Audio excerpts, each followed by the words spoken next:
Welcome friends, আমি সৌরভ। তো আমি এখন কথা বলবো কার্তিক আরিয়ান, আনান্যা পান্ডে অভিনীত তাদের নতুন আপকামিং সিনেমা 'তু মেরি मैं तेरा मैं तेरा तू मेरी'। তো এই মুভিটার ট্রেলার ড্রপ করা হয়েছে। ট্রেলারটা কেমন ছিল সেটা নিয়ে কথা বলব। তো ১ম এই বলে রাখি, এই ট্রেলারটার লেন্থ অনেকটাই বড়। মানে এই ট্রেলারটা আপনি দেখতেছেন ১ বার, ২ বার, ৩ বার আপনার অনেকটা কষ্ট হবে এই ট্রেলারটা দেখার। তো ট্রেলারটা অনেকটাই বড় এবং এই ট্রেলারটা বারবার দেখা সত্যিই কষ্টসাধ্য। যার জন্য এই ট্রেলারটা কোথাও গিয়ে আসলে ওয়ার্ক করে না। কারণ এই ট্রেলারটাতে প্রত্যেকটা মোমেন্ট, সেটা কমেডি হোক, সেটা মানে রোমান্স হোক কিংবা ইমোশন হোক, প্রত্যেকটা মোমেন্ট সেভাবে কিন্তু আসলে ওয়ার্ক করে না। যার জন্য ট্রেলারটা কোথাও গিয়ে একটু, আসলে একটু বলব না, অনেকটাই হতাশার কারণ।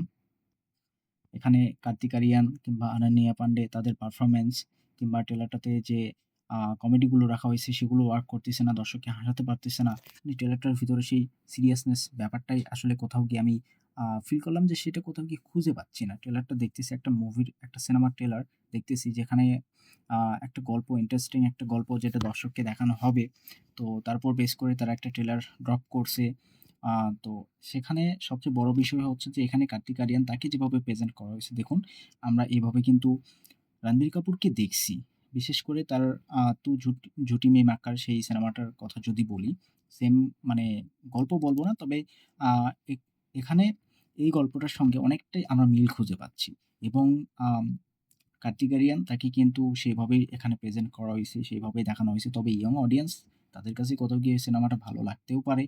তবে এখানে আ মানে ২ টা ক্যারেক্টার যেখানে তারা বিদেশ সফর করতেছে, ঘুরতে যাচ্ছে এবং একে অপরের সঙ্গে এই যে তাদের সময় কাটানো, মানে মেয়েটা ছেলেটাকে পছন্দ করে না, ইরিটেটিং একটা ব্যাপার। তো সেখানে থাকতে তাদের ভিতরে একটা মানে রিলেশন তৈরি হচ্ছে। তারা একে অপরকে ভালোবাসা শুরু করতেছে। সেখান থেকে একটা ইমোশনাল অ্যাঙ্গেল ট্রেলারের শেষ ভাগে ঢুকানো হইছে যে আ তাদের সম্পর্কে মেবি কোনো কিছু ঘটে, যেটা আমরা কার্তিক আরিয়ানের একটা ডায়ালগে শুনতে পাচ্ছি যে আ বিয়ের পরে মেয়েরাই কেন সবসময় আসলে শ্বশুরবাড়ি গিয়ে থাকবে বা শ্বশুরবাড়ি যাবে। তো এই ধরনের শেষ ভাগে কিন্তু ইমোশনটাকে জুড়ে দেওয়া হইছে, কিন্তু সেটা দর্শক কোনোভাবেই ফিল করবে না। আমি 100% সিউর এটার মেইন কারণ হচ্ছে ট্রেলারটা অনেকটাই বড়। আপনি ট্রেলারটা দেখতেছেন কিন্তু ট্রেলারটা আপনাকে কোনো কিছু ফিল করাতে পারতেছে না। জাস্ট আপনি দেখতেছেন। আমার যতটুকু মনে হয় যে ২ বারের উপরে এই ট্রেলারটা কষ্ট করে কেউ দেখবে না। আর ট্রেলারটাতে যে গানগুলো ইউজ করা হইছে, obviously প্রত্যেকটা গান দর্শক শুনছে এবং শোনার পরে এতদিন সেই গানের যে মজা, সেটা দর্শক কোথাও গিয়ে হারিয়ে ফেলেছে। অবশ্যই গানগুলো আমার যথেষ্ট ভালো না লাগলেও গানগুলো খুব সুন্দর ছিল। তবে মুভিটার জন্য যে আ ব্যাপক গান হইছিল বা যে গানগুলো আসলে হিউজ পরিমাণে ভাইরাল হইছে এরকম কিন্তু না। সেটাও কিন্তু গানগুলো কোথাও গিয়ে মুভিটার ইফেক্ট ফালাতে পারে নাই। তো আমার যতটুকু মনে হয় যে কোথাও গিয়ে মুভিটা একটু, একটু না অনেকটাই মুখ থুবড়ে পড়বে আমার যতটুকু মনে হয়। তবে দেখা যাক যে আসলে কি হয়। এখানে কার্তিক আরিয়ান তার পারফরম্যান্স, দেখুন প্রত্যেকটা হিরোর কিন্তু একটা আ সিগনেচার স্টাইল থাকে। একটা সিগনেচার স্টাইল যেটা আপনি যেকোনো হিরোর বলতে পারেন। তবে কার্তিক আরিয়ান তার আসলে সেইরকম কোনো কিছু নাই বা সেরকম বক্স অফিসে বড়সড় একটা হিট বা যার জন্য দর্শক তাকে ইয়াশ বলুন, শাহরুখ, সালমান কিংবা আ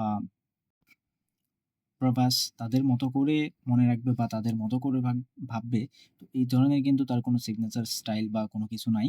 জাস্ট তাকে সে কিন্তু বলা যায় অন্য যে অ্যাক্টর আছে তাদেরকে ভেঙে খাচ্ছে। তো সেইভাবেই তাকে এখানে প্রেজেন্ট করা হইছে। আমি বলব হ্যাঁ, রণবীর কাপুর তাকে রণবীর কাপুর যে ধরনের পারফরম্যান্স দিয়ে থাকে কিংবা তাকে দিয়ে যে ধরনের পারফরম্যান্স বের করে নিয়ে আসে পরিচালক, তো সেম ভাবে কিন্তু এখানে আ কার্তিক আরিয়ানকে ইউজ করা হইছে। দেন এটা অনেকের চোখে পড়ার বিষয় বা চোখে পড়বে। যার কারণে কোথাও গিয়ে এই ট্রেলারটা আমার সত্যি বলতে আমার কাছে সেরকম ওয়ার্ক করে নাই। দেখা যাক আসলে মুভিটা কতটুকু সাকসেস পেতে পারে।